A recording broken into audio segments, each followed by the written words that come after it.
Blumhouse is back with its brand new horror movie called Afraid, or stylized as Afraid. I don't know. Anyway, is this movie worth your time? Well, it's got a really cool premise.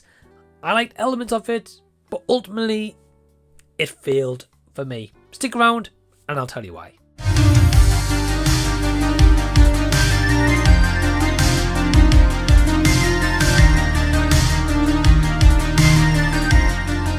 Hey guys, what's going on? Welcome to the channel and thank you so much for taking your own time out to check out this review. I really appreciate you stopping by. Hope you guys are keeping well. Let me know down below in the comments how you're doing. If you have any intentions of checking out Afraid, if this is going to be a one that you're going to skip, wait for streaming, rush out to the cinema, let me know all of that down below. Now, when I saw the trailer for Afraid, I only saw it once and straight away I thought, well, this is pretty much going to show the entire movie, and that's exactly what it does. So if you've seen the trailer, you've pretty much seen what's going to happen here. Now, this is written and directed by Chris Weitz, who has got definitely an interesting filmography. He's done more writing than he has done directing, but he has done directing of movies like About a Boy, The Golden Compass. He's done a Twilight movie, and he hasn't really done a huge filmography. So I'm definitely very interested that he directed and wrote this movie. And if you're wondering, well, what is Afraid all around? Well, basically focus on Curtis and his family, who's played by John Cho. We've also got his wife Meredith, played by Katherine Waterston,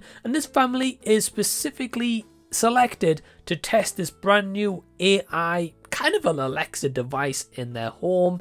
Of course, like any AI robots, it's going to start off great, and then things are just going to get worse.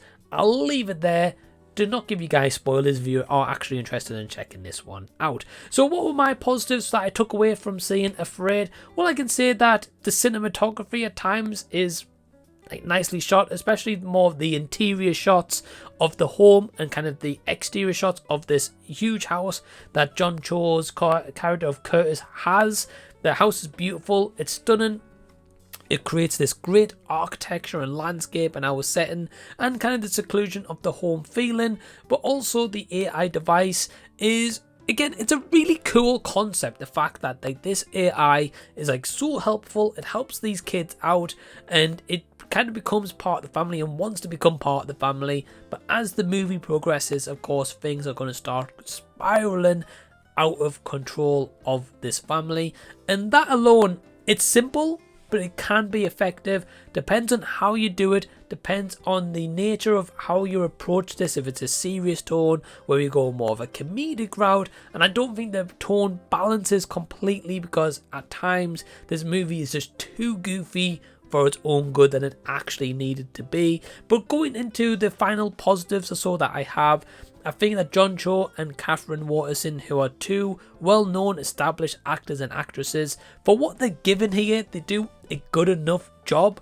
I think they're definitely easily the best part about the whole thing, except from the premise. And unfortunately, that's kind of where the positives end, because despite what should have been tension-filled, suspenseful, having you gripped to the screen and keeping you kind of like this, wondering what is going to happen next, this movie falters in its plot for the goofiness, the stupidness, and ultimately you end up just not caring with a terrible ending. What really doesn't add to this is the dialogue is horrendous. There's just a story that involves the daughter's character of Iris and a boyfriend of Sawyer, and that whole thing was just atrocious. It was questionable as to who decided that was good dialogue. I even saw on Letterboxd, someone's it's got to be AI that wrote the script, and I'll be quite frank, I wouldn't be surprised if it was, because the comedy doesn't land, the humor, if there's any, doesn't really land, the serious moments that should have been attention, absolutely just waiting for the tumbleweeds to go by, and this just doesn't really have a lot going for it, despite the potential this could have really had and kind of elevated a little bit in that subgenre of the horror genre for me. It's one that I felt like could have had potential. I didn't hate this movie. I think there will be people out there who do like this. I think there will also be people on the other side that will hate this movie, but I didn't. I dislike it, but I don't flat out say it, right, I would never watch that again, because in like years and years to come, you know, I might flick it on the TV at some point or like background noise, but it's not one that I absolutely despised. But with that said, it's a one that was wasted in what it could have truly been. So my overall score for Afraid is going to be a 1.5 out of 5 stars.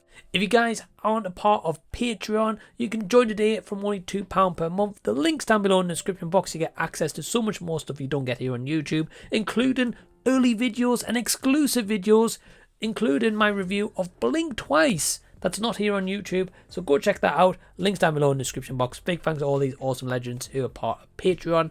In the meantime, if you haven't seen these videos of mine, which includes a live stream of Spider-Man of 2002 and another cool little video down here, then go check those out and have a little bit of a deep dive. Till next time, I'll see you guys. I'll be seeing you later.